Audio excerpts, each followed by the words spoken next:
दोस्तों ये तो मेट्रो स्टेशन अथव ऐं ही असां जेको आहे सो ॾेखारींदा तव्हांखे त शिकारपुर गाड़ी कराची ताईं मेट्रो स्टेशन ठहे सिंध गवर्नमेंट जा थोराइता कश्मीर खां कराची ताईं हिते साईं तव्हांखे हर फैसिलिटी मिलंदी। तव्हांखे रस्ते में अंगूर ॾींदा, पिस्ता ॾींदा, बादाम ॾींदा। सिंध गवर्नमेंट ख़ासि तौर जेको आहे सो वज़ीर आला सिंध जेको आहे असांजो उन असांखे इन सहूलियत ॾिनी आहे ऐं उनजा असां वॾा में वॾा थोराइता आहियूं। यकीन कयो कि सिंधनि जी वॾी मालिकी थी थिए। असांखे हींअर बाक़ाइदे उहो नओं प्रोजेक्ट लॉन्च पियो करे तव्हांखे उहो हाइट में रखियो वियो आहे, सीक्रेट आहे उहो तव्हांखे असां ॿुधायूं था। उहो प्रोजेक्ट ईअं आहे त हू हवा में उॾण वारी कार पिया ठाहिनि, उहो ग़रीबनि लाइ जेको कश्मीर गाड़ी कराची ताईं डेली हलंदी फ्री में ऐं पैसेंजर खणंदी। ॿियो अलाह तव्हांखे न किथे हर जेका उहा सहूलियत उमिरो कराईंदी। उमिरि जी टिकट मूंखे ख़बर आहे, पर्सनली मूंखे फ़ोन कई असांजी जेको आहे सिंध गवर्नमेंट थी त जेके सिंधी छोकिरा रहनि था केॾो प्यारो ठाहियो अथव सॼो ही ॾिसो तव्हां अंडरग्राउंड सिंध गवर्नमेंट जा ऐं उन्हनि सिंध गवर्नमेंट चयो आख़िरी बात ॿुधाए सिंध गवर्नमेंट चयो त जेके सिंधी छोकिरा हिते रहनि था उन्हनि खे हज लाइ ऐं उमिरि लाइ टिकटूं ॾींदा। हिन पासे लंगर हलंदो आहे फ्री हर राति जो ॾींहं जो मंझंदि जो अलॻि हिते बंदि करे ॾींदा। लंच अलॻि, डिनर अलॻि। हीअं डिनर थी वियो ख़तम थी वई ॻाल्हि।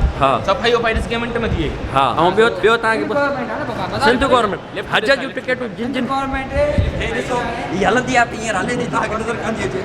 हींअर सिंध गवर्नमेंट पंहिंजो पाण खे एतिरो डेवलप करे छॾियो आहे, हीअं यूरोप सां टक्कर। असल में बंदि न करे लॻी पई आहे, लाइट कान्हे सिंध में। लाइट लाइट जो चक्कर आहे। असल में लोड शेडिंग आहे न। हाणे लोड शेडिंग असांखे बिजली अचे कान थी, अचे थी पर ॿी कान थी सघे। सम्झे ही सोलर ते हलंदी आहे, सुबुह जे टाइम हलंदी आहे सोलर ते। हींअर सोलर बंदि आहे, उस कोन्हे, सिज न आहे, इन जे करे जेको लाइट अंडर पास आहे। साम्हूं तव्हांखे ॾेखारियूं था हे त साम्हूं हे अंडर पास आहे, ॾिसो तव्हां।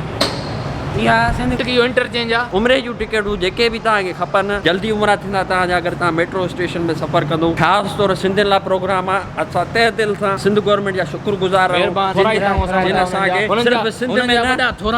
असां हिकु थोरो नथा लाहे सघूं उन्हनि जो। असांजो भाई हिते मेट्रो जो प्रोजेक्ट मैनेजर हुयो। आप बताओ कि सर सैयद आप बताओ सिंध गवर्नमेंट ने इधर और क्या क्या सहूलत की है? सिंध गवर्नमेंट ने कोई सहूलत नहीं की है। नहीं की है इधर है क्या चीज़ है? सारा इस्लामाबाद में सिंध गवर्नमेंट की तो भलाई तो है। सिंध गवर्नमेंट ने किए। यकीन करो मुझे फ़ोन करते हैं कि ये जो मेट्रो बनाए, रोड बनाए, ये फ्लाईओवर, ये सारा सिंध गवर्नमेंट ने किया है। ये अच्छा यकीन करो आपको कोई भी भाई देखो आप यकीन करो आपको कोई भी मसला हो हर सिंधी की इधर मालकी होगी क्योंकि ये सिंध गवर्नमेंट का प्रॉमिस है हमारे साथ। आपको कोई भी मसला हो यकीन करो 0358910 11 14 16 इस पर रब्ता करो। हमेशा ये नंबर बंद रहेगा। इस पर रब्ता करो, ये हमेशा नंबर खुला रहता है। आप मिस कॉल दो, आपको कॉल बैक करेंगे। आप बातें करना चाहती हो, आपको लड़की नहीं है बात करने के लिए, वो भी आपको प्रोवाइड करके दे देंगे। गवर्नमेंट की सहूलत है भाई। सिंध गवर्नमेंट के लिए आपका कोई आखिरी मैसेज जाने के लिए और क्या सहूलत चाहिए हमें? बस भाई को लड़की चाहिए, ये काफ़ी है।